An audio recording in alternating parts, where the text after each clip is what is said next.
Hey guys, welcome back. So Dave again. So a bunch of you reached out to me about a Wyoming House bill that's making its way through now. I didn't want this channel to be all about bills, but right now it seems to be first and foremost on everybody's mind. So let's talk about this bill, what it is, and how it has implications for not only Wyoming, but nationally. And I think we're going to continue to see more of this kind of stuff. So definitely, after digging into it, it definitely warranted a chat. So the bill is House Bill 0037. It's the road usage charge bill. So basically what this bill attempts to do is it wants to charge you per mile driven on Wyoming roads. And how does it do this? So it sets up what they call account managers, which are basically private entities that will go ahead and administer the program on the state's behalf. It's going to create penalties, calls for regional and national expansion, and it says that it will sunset the fuel tax. Now we'll get into where I have some questions and some doubts on that one for sure. So if we run down and we go through the list of people, so like I said, account managers are going to be private entities that are going to administer this thing and run it on the front side and going to be your first line of contact. The Department of Transportation will be the people receiving the money. They're going to be your second level of contact, probably limited involvement there for you if you're a payee. Well, payer is what they're directly terming it. So payer is anybody who owns a vehicle or is a leasee is responsible for payments of the vehicle. And then the road usage charge is either a per mileage tax like we talked about or a flat tax. And we'll get into how that flat tax works. So there's 6 different categories of vehicles. So your first are motorcycles and sport utility vehicles. So out here, like a side-by-side, you can get that registered and drive that out on the road. You can even do that with a four-wheeler. It's really weird when you're at Walmart and a four-wheeler pulls up next to you, but it's kind of fun. So the second one are passenger cars. Category 3, pickup trucks, SUVs, vans, and that's gas or diesel, doesn't matter. Category 4 are buses.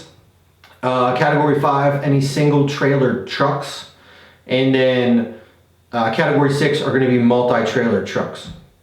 So basically, each category is important because it defines sort of what you have to pay per mile. So if you're a motorcycle, you pay 1.3 cents per mile. Passenger cars are 2.15 cents. Pickup trucks are 2.87 cents. Buses are 6.5 cents. Single trailer trucks are 10.32 cents. And multi-trailer trucks are 14.35 cents per mile. So, all right. So your 2 options. One, you can have a device installed in your car, GPS style, that monitors all of the miles you drive. Hello, total invasion of privacy. Or they're talking about you could potentially take pictures of your odometer. I think that gets hinky and I think that gets problematic too.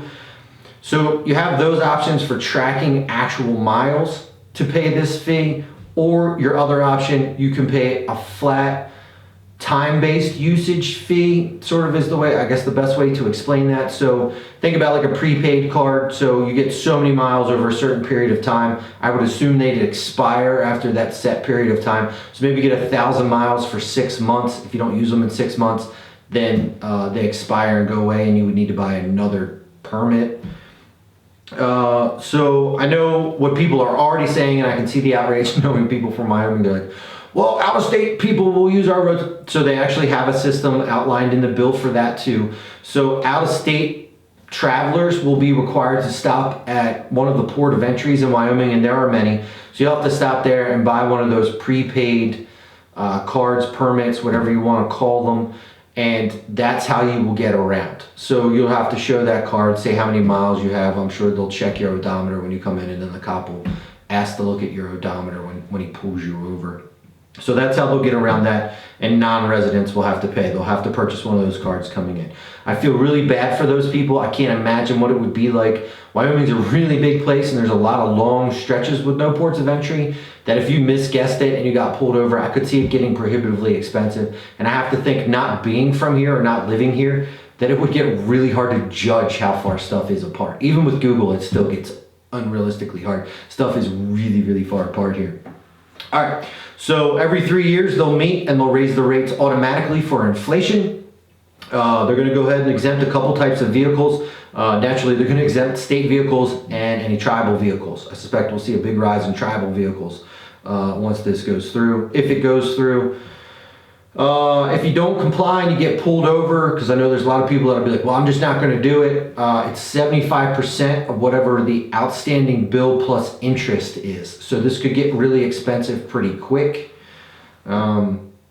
If you're more than 30 days late on your bill and you don't pay it, they're going to put a lien against your car, potentially seize it, and then they will sell it to recoup the money after they've paid off all of the other liens.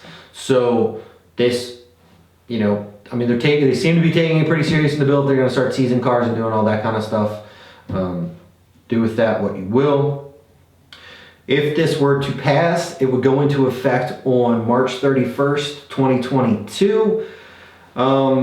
They say the goal is to replace the fuel tax. So, and for those that don't know, the fuel tax goes into covering road repairs, bridge repairs, those types of scenarios. So, and in the bill they cite that current revenues are declining because vehicles are getting more fuel efficient and the rise of electric cars. Now, the rise of electric cars that they cite that in here, I find really telling. I think you're going to see a lot of these bills come out across the country.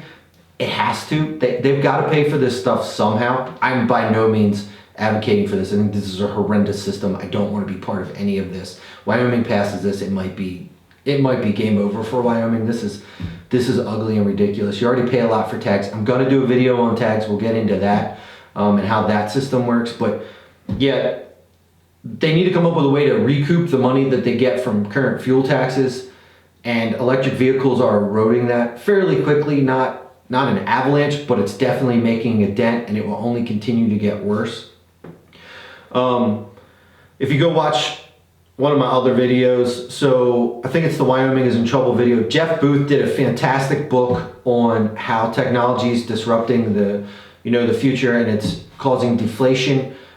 In one of those scenarios, in the future, you won't own a car. You'll basically get a car from a car service. So think Uber, but Uber's not a great example. So really, you'll get it from Tesla, but it'll be the same kind of model. So you call up, a self-driving car will come pick you up and then take you there. I think these sort of road maintenance issues will be built into the fees there that they'll automatically charge you. It's just a super speculative guess on my part is where I think it's all headed. That these centralized services that send you automated driving cars, since you don't own a car, will sort of fund this. I think in the future, for you to own a car, you're going to have to own a lot of land. You'll have to be a ranch owner. Unfortunately, I think we're sort of seeing the same thing with guns coming down the pipe, very, very much like Australia. Hate to say it. Again, that's just my opinion and a guess. I'm sure I'll get a lot of hate down in the comments.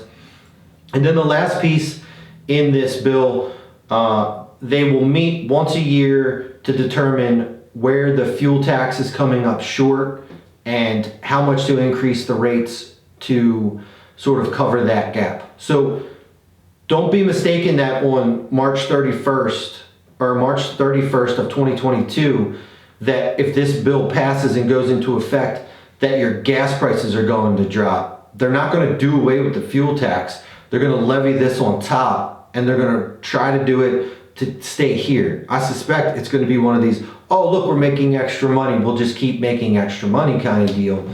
I see a few electric cars in Wyoming. I don't see many. So yeah, be ready. I think this is really ugly. You need to vote against this. I've heard a couple of the local politicians saying that they're not going to vote for this, especially not in its current form. I just don't know how long they can hold that line and still not have just absolutely terrible roads. I don't know what the solution is.